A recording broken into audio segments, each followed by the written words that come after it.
غسان کے بادشاہ نے اسلام قبول کر لیا اور اسلام قبول کرتے ہی وہ آئے حج کرنے. حج کے بعد فارغ ہوئے تو ایک نفلی طواف کر رہا تھا غسان کا بادشاہ شاہ غسان.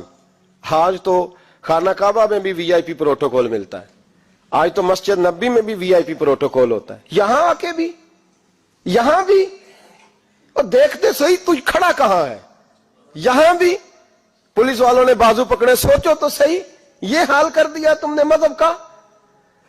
طواف کعبہ ہو رہا ہے اور غسان کے بادشاہ نے جبہ پہنا ہوا ہے باریک اور لمبا.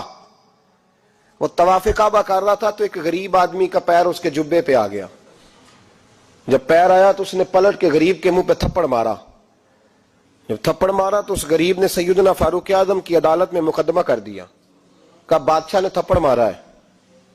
حضرت عمر فاروق رضی اللہ تعالیٰ انہوں نے بادشاہ کو بلایا, فرمایا تو نے اس غریب کو مارا ہے؟ کہا جناب اس نے پیر رکھا تھا. تو فرمایا پیر رکھا تھا تو کیا ہو گیا, تو نے کیوں لمبا جبہ پہنا تھا, تجھے سمٹ کے چلنا چاہیے تھا. کہا میرے لیے حکم کیا ہے؟ حضرت عمر کہنے لگے یہاں اسے رات میں راضی کر لے, ورنہ صبح اسی جگہ اسی کونے میں خانہ کعبہ کے سائے میں وہ غریب تیرے منہ پہ تھپڑ مارے گا اور تجھے تھپڑ کھانا پڑے گا. غریبوں سنو سنو, ساری رات وہ غسان کا بادشاہ غریب کی منت کرتا رہا تو راضی ہو جا.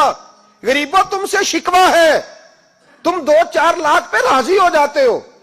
غریبوں تم سے شکوہ ہے, تم انصاف ہونے نہیں دیتے. غریبوں تم تھوڑی تھوڑی بات پہ مطمئن ہو جاتے ہو. تھوڑی تھوڑی بات, جتنے غریب تن ہیں لباسوں سے دور دور اتنی ہی چادریں میں مزاروں سے چھین لوں, اور جتنے غریب گھر ہیں اجالوں سے دور دور اتنی ہی روشنی میں ستاروں سے چھین لوں. اتنی تو ہمتیں ہو میری کم سے کم بلند کہ شاہوں کے تاج فقط اشاروں سے چھین لوں. تمہاری زیادتی ہے, تم نے ظلم پروان چڑھایا ہے. جب تم چودھری کے کہنے پر ایم این اے کے کہنے پہ راضی ہو جاتے ہو, تم انصاف ہونے نہیں دیتے.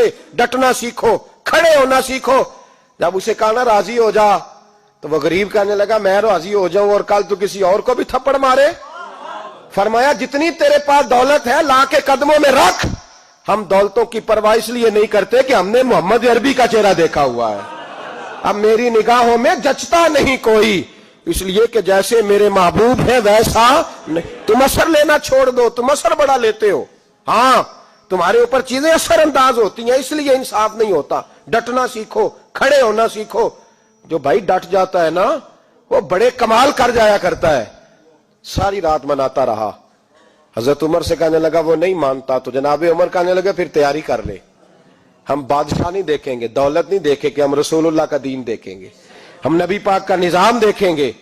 وہ بادشاہ رات کو دوڑ گیا, بھاگ گیا, جا کے عیسائی ہو گیا. لوگوں نے کہا اتنا قیمتی آدمی عمر نے ضائع کر دیا. فرمایا چپ کرو, میں نے کوئی چیز ضائع نہیں کی, میں نے تو اپنے رسول کا دین بچا لیا ہے, کوئی شے ضائع نہیں ہوئی. عدل جب تک میں پھر کہوں گا اس عدل کے نقصان میں ہر آدمی برابر کا شریک ہے. ہم عدل ہونے نہیں دیتے, ہم عدل قائم نہیں کرتے. ہمارا تقاضا ہی نہیں کہ عدل ہو, ہم اپنے آپ کو عدل کے لیے پیش ہی نہیں کرتے, مزاج ہی نہیں. حضرت علی المرتضیٰ ایک جری انسان تھے, اور وہ علی تھے جن پر انسانیت رشک کرتی ہے. اور مولا علی وہ ہستی تھے کہ میرے مصطفیٰ کریم صلی اللہ تعالی علیہ وسلم نے فرمایا اس کے دیدار کو تو فرشتے بھی آیا کرتے نا. بڑا آدمی. اور پھر امیر المومنین خلیفۃ المسلمین حضرت علی, خود مولا علی نے حضرت قاضی شریح کو قاضی بنایا, چیف جسٹس بنایا, اپنے ہاتھوں سے تعیناتی کی. حضرت مولا علی رضی اللہ تعالیٰ عنہ کی زرہ گم ہو گئی. کافی دیر گزر گئی تو ایک یہودی کے پاس وہ زرہ آپ کو نظر آئی. حضرت علی نے ڈائریکٹ اس سے چھین نہیں لیا, حالانکہ امیر المومنین تھے.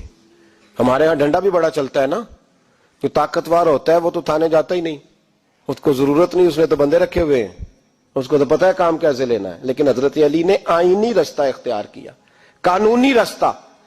قاضی صاحب کی عدالت میں مقدمہ کیا کہ فلاں یہودی کے پاس میری زرہ ہے اور وہ چوری ہو گئی تھی, گر گئی تھی, گم گئی تھی, مجھے دلائی جائے. قاضی صاحب نے بلا لیا یہودی کو, امیر المومنین بھی کٹہرے میں. قاضی صاحب کہنے لگے اس سے کہ زرہ تیری ہے, اس نے کہا جی میرے پاس ہے تو میری ہے. قاضی صاحب کہنے لگے حضرت علی سے گواہ آپ کو دینے پڑیں گے کیونکہ مقدمہ آپ نے کیا ہے, اگرچہ وہ امیر المومنین ہے. توجہ ہے بھائیوں کی, سمجھ آ رہی ہے باتوں کی؟ گواہ امیر المومنین آپ نے دینے ہیں کیونکہ مقدمہ آپ نے دائر کیا. تو حضرت علی کہنے لگے میرا بیٹا حسن گواہی دے گا کہ میری ہے, اور میرا غلام کمبر گواہی دے گا. قاضی صاحب کہنے لگے حضور ان کی گواہی درست تو ہے پر میں نہیں تسلیم کرتا, اس لیے کہ بیٹے تو باپ کے حق میں بولا ہی کرتے ہیں, نوکر تو آقاؤں کے حق میں بولتے ہی ہیں, جائیں کوئی غیر جانبدار بندہ لے کے آئے جو گواہی دے. تو حضرت علی خاموش ہو گئے, کہنے لگے ابھی میرے پاس ایسا کوئی گواہ نہیں. قاضی صاحب کہنے لگے چلیں پھر آپ یہودی کو راضی کریں, آپ نے کیوں بلا وجہ گھسیٹا عدالت میں, راضی کریں, انصاف کا تقاضا ہے. تو حضرت علی قریب گئے, کہنے لگے بھیا ناراض نہ ہونا, زرا تو میری ہے, ناراض نہ ہونا, میں نے غلط مقدمہ نہیں کیا. وہ علیحدہ بات ہے کہ میرے پاس گواہ نہیں تو میں کوئی بے انصافی نہیں کر سکتا, تو میرے ساتھ چل تجھے کھجوروں کا حلوہ کھلاتا ہوں تاکہ تو راضی ہو جائے. وہ یہودی کہنے لگا میں نے قاضی صاحب کا انصاف دیکھا اور جناب علی کا انصاف کے لیے کھڑا ہونے دیکھا تو میں مولا علی کے قدموں میں بیٹھ گیا. میں نے کہا علی جب تیری یہ شان ہے تو محمد عربی کا کیا مقام ہوگا. میں نے کلمہ پڑھنا شروع کر دیا. دیکھیں نا تقاضا پورا کیا ہے حضرت علی نے. تو وہ کہنے لگا علی تیرے انصاف کے رنگ نے نا, جملہ یاد رکھنا, کہنے لگا یہودی علی تیرے انصاف کے اس رنگ نے میرے دل سے کفر کی میل دور کر دی, تیرے عدل نے میرا کفر توڑ دیا, کفر. لیکن شرط لیکن نا غریب آدمی ابو ایوب انصاری, ماڑے بندے, اب تو پیر اور مولوی بھی گنجائش نہیں نہ دیتا کسی کو بولنے کی, تو سیاست دان تو اللہ کی پناہ, وہ تو پتہ نہیں کس طرح سوتے ہیں رات کو, اللہ ہی جانتا ہے, پتہ نہیں کس طرح اپنے آپ کو مطمئن کر کے وہ زندگیاں گزار رہے ہیں, خدا ہی بہتر جانتا ہے. حضرت عمر فاروق جیسا دلیر اور جرری آدمی جمعہ پڑھانے مسجد میں داخل ہوئے تو جناب ابو ایوب انصاری دروازے پہ کھڑے ہو گئے, کہنے لگے عمر تیرے نوکر نہیں, ٹائم پہ آیا کر, بڑی دیر سے کھڑے ہیں. کیوں دیر سے آیا ہے؟ بڑے جلالی تھے نا حضرت عمر, لیکن وہ جلالی اس وقت تھے جب کوئی ظلم کرتا تھا, اور ذات کے لیے جلالی نہیں تھے. کب وقت پہ آیا کر, کو ملازم نہیں تیرے. تو سیدنا فاروق اعظم منبر پہ چڑھے اور فرمانے لگے اللہ ابو ایوب انصاری کا بھلا کرے, جب تک اس طرح کے لوگ موجود ہیں کوئی بادشاہ بگڑے گا نہیں, اللہ اس کا بھلا کرے, اس نے میری توجہ صحیح. اور پھر عمر رو پڑے, رو کے فرمانے لگے مسلمانوں معاف کر دو, غلطی کوئی نہیں, میرے پاس کرتا ایک ہی ہے اور عبداللہ کی ماں نے وہ دھو کے خشک ہونے کو ڈال دیا تھا, غریب ہوں, کرتا دوسرا کوئی نہیں, تو وہ ذرا نا خشک ہونے میں آ کے دیکھ لو ابھی بھی گیلا ہے, مجھے معاف کر دو, میری غلطی نہیں ہے. صحابہ درد کے ساتھ رونے لگے اور کہنے لگے اللہ اس طرح کے حکمران ہمیشہ عطا کرتا رہتا. میرے بھائی تو انصاف کا رنگ تو دیکھ, ان تقاضوں کو سمجھنا.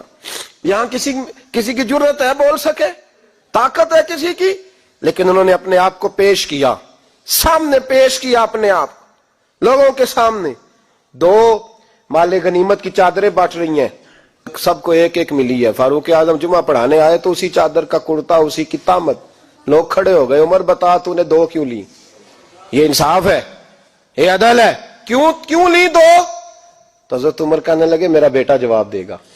عبداللہ بن عمر بولے, کہنے لگے ابا جی کے کپڑے بڑے پرانے ہو گئے تھے, میں نے اپنے حصے کی بھی اپنے ابا جی کو دے دی ہے.